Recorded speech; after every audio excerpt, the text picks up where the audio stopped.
Hey everybody, AC here, and welcome back to another episode of Gaming Month. This time I am talking about the runner-ups, the games that I knew for a fact were not going to make the cut, but are still games that I grew up absolutely loving. There are three that made this list.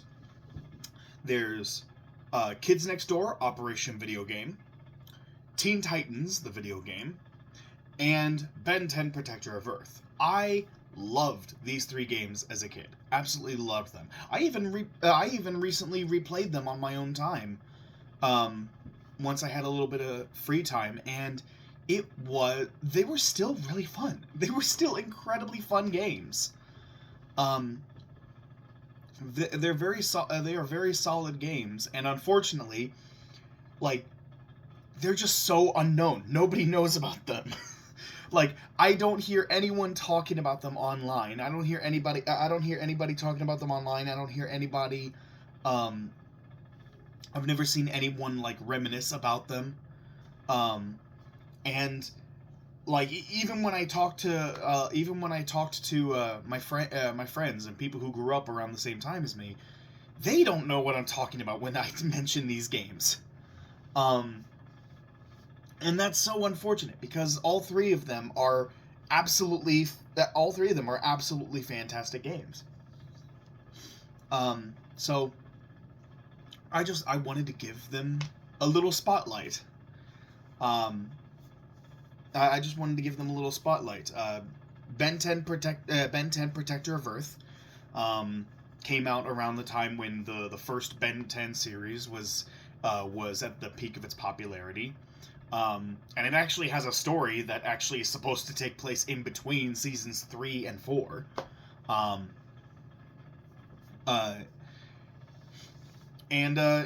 It's really good.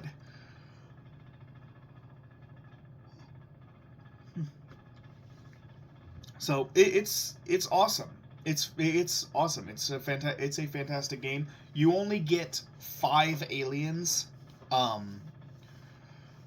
You only get 5 aliens in the game. Many other Ben 10 games after this would give you access to several aliens, anywhere from 10 aliens to 20 aliens. This was the very first Ben 10 game, so I understand that they were trying to figure out how to make it all work, so they limited it to 5. You only had 5 aliens to work with.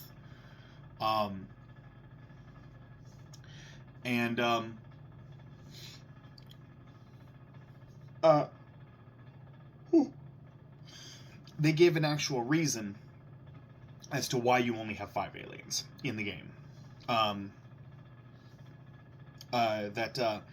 These tiny little there are these tiny little drones that were sucking the DNA out of the Omnitrix, and so Ben has to go and find these drones, destroy them, and get the DNA back.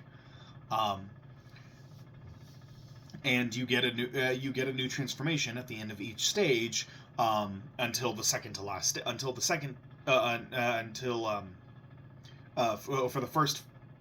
the first 4 stages, and then the 5th stage, and then at the end of the 5th stage, you basically unlock master control, so you don't have to change back to Ben, and you can just immediately swap from one alien to another. And then you go to the final stage. You beat the final boss, and then Ben gets access to every single one of his aliens again. So they give an actual explanation as to why you don't have all of your aliens throughout the game. And I like that. I like how they actually give an explanation for it. It's an incredibly fun game, and honestly, I personally think it's the best Ben 10 game. I mean, yeah, the others give you a lot more alien options to pick from, but I don't know. The others they're just not nearly as fun. There's a lot of fun. There's a lot of humor and heart in that first one that I feel is just kind of missing from most of the other Ben 10 games.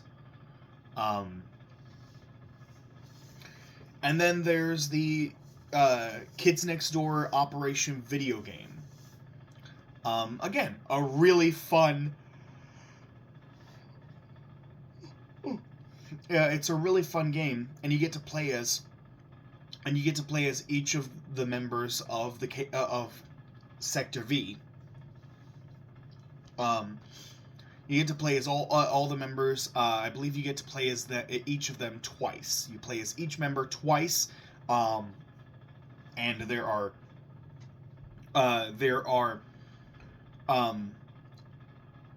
11 stages. There are 11 stages. You play as each of them twice, and then in the final stage, it's just a boss. It's just a boss. It's just the final boss. It is an incredibly fun time, and you get to face off against a lot of the most iconic K&D villains as the members of Sector V, and it's really fun. Like each of the stages are all really interesting. You get to use a lot of different gadgets, K&D gadgets. It is a very fun time. And of course, the main collectible to reach 100% are Rainbow Monkeys, of course. But yeah, it is a very fun game. I thoroughly enjoy it. But my favorite of this trilogy of Cartoon Network games is the Teen Titans video game. The Teen Titans video game has. One of my favorite things about the Teen Titans video game is that it breaks the fourth wall just from you pausing the game. You pause the game and you'll hear the characters you'll hear the characters talking and be like, oh sure, yeah, go ahead, go get something to eat. Yeah, we're just gonna stay here frozen in time while you do that. They actively break the fourth wall several times throughout it, and the big twist at the very end of the game is just perfect. The big twist at the very end of the game is just it's so perfect. And every stage has its own story. Like, it's all technically connected, but every single stage is pretty self-contained and has its own self-contained story, and so each stage feels like an episode of the cartoon. It feels like you're playing through an episode of the cartoon. It is incredibly fun. And every single character in the game is incredibly fun to use. They all have their own benefits to using them. Robin is the fastest out of the whole team. He's the fastest one. So if you want to attack enemies as quickly as possible, you go with Robin. Cyborg is great at attacking enemies from a distance with all of his lasers and his beam cannon and all that stuff. So he's great at a long range attack. He's great at long range attacks. Raven picks up things around the environment and throws it at enemies, dealing massive damage, and she can hit multiple enemies at once. Starfire can fly. Is almost always fly. Starfire and Raven are almost always flying. And she is incredibly strong. She can throw. She's incredibly strong. She can throw things. She can shoot out her fire lasers. She's basically Cyborg, Raven, and Beast Boy all in one.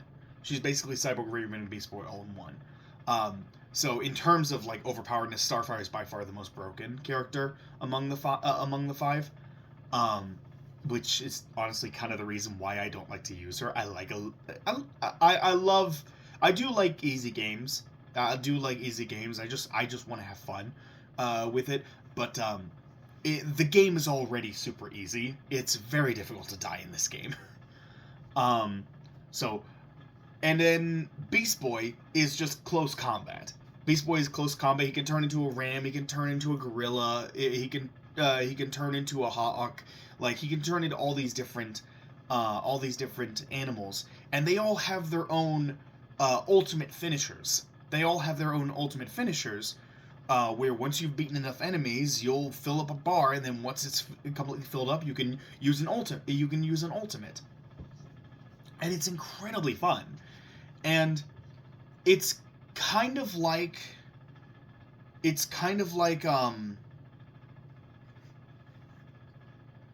oh shoot, I just lost my train of thought. What kind of...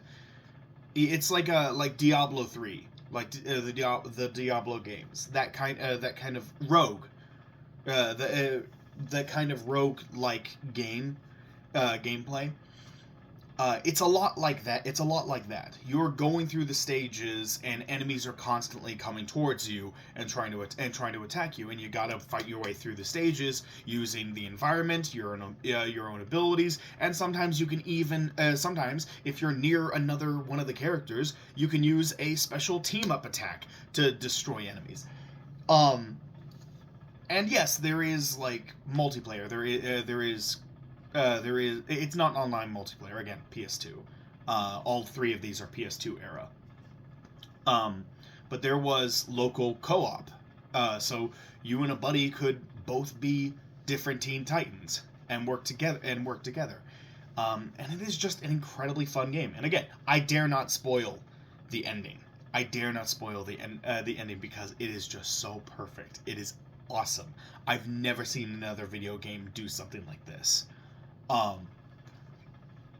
As an ending. So yeah. So, in any case, yeah, those are 3 games that I thought I'd give a runner-up status to. I knew none of them would make the cut, but I love all 3 of these games immensely, and so I wanted to talk about them, since I never hear anyone talking about these games. So, yeah. In any case, that's going to do it for this episode. So, thank you all so much for watching. Hope you all enjoyed. Like, comment, subscribe, hit that notification bell, all that good jazz. And I will see you all in the next video. Take care, everyone.